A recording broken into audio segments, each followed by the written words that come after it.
The world is dying. Families are dying under the weight of conflict. Young people are dying through addiction and hopelessness. Moral values are dying. Faith is dying in many communities. Truth is replaced by people's opinions, and worship has been replaced by entertainment.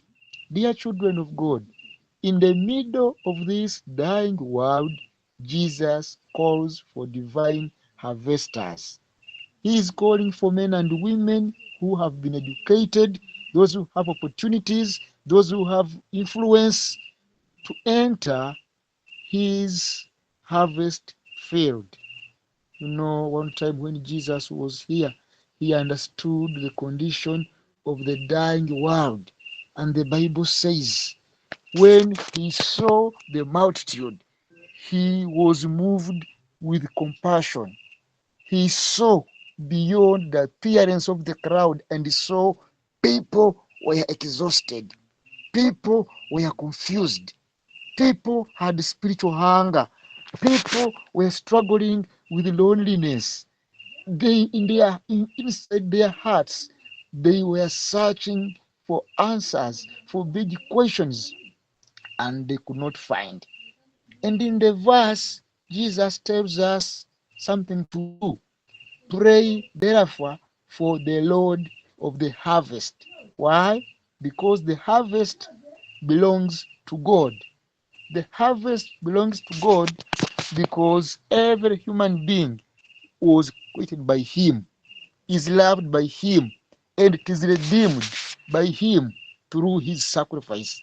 Therefore, I want to let us know that the Lord of the harvest knows every contribution of each one of us. He records every prayer. He sees every sacrifice which each one of us makes. He values every financial gift that you give. He notices every word of encouragement. And therefore, since the Lord of the harvest is there and He's the one sending us, He promises to go with us.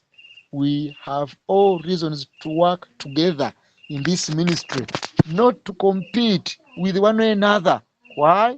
Because the harvest is too great for jealousy. The world is too broken for division, and time is too short for unnecessary conflict. Therefore, the mission is important for each one of us. Jesus told the disciples that the harvest is plentiful, the harvest is great. And then what makes it plentiful? What makes it great? People are searching for identity. People are searching for answers. People are searching for meaning. There are questions that people struggle with internally and they make sense to them. One time I teach at the university. My student pastor came and asked me, Pastor, why are we here? Where are we going? I asked him, we're in Isingoma University. He said, no, I mean, why are we here on this planet? What would God miss if we were not here? Those are questions of identity that people out there are searching answers.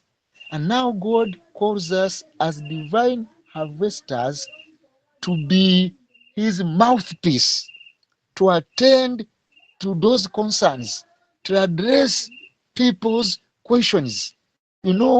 People are searching for answers through philosophy, through material success, through relationships, through drugs and alcohol, and all these have not provided for answers to them. It is only Christ who can provide answers which will make meaning to the people. And this Jesus is speaking to us in John chapter 4 verse 35. It says, lift up your eyes and look on the fields, for they are white already to harvest.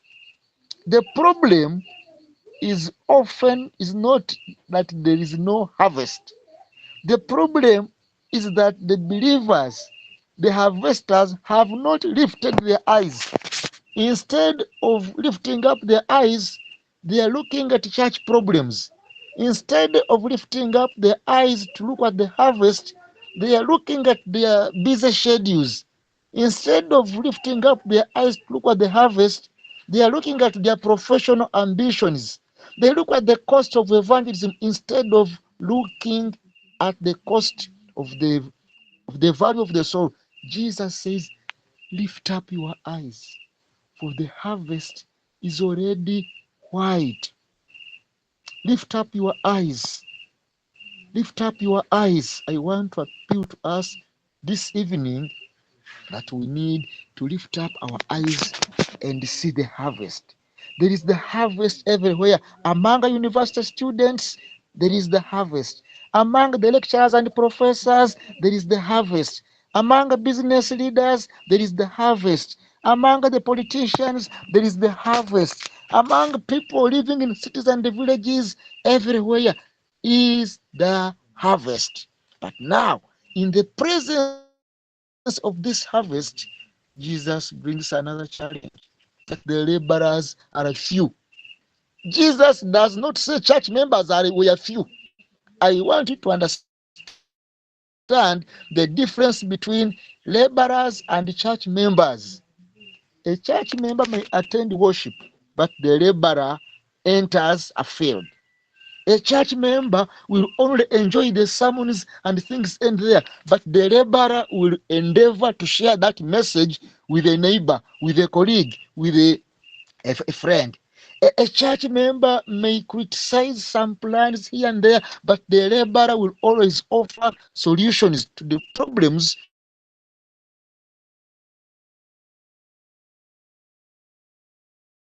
which may arise. I want to appeal to us this evening as being the laborers are few. The laborers are few. The laborers are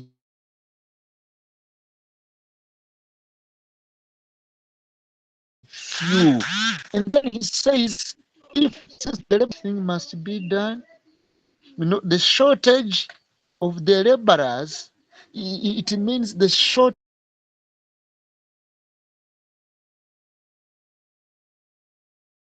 of willingness. People are not willing asking, who will go? Whom shall I send? Who will go for us? The man says, here I am. Even if he did not know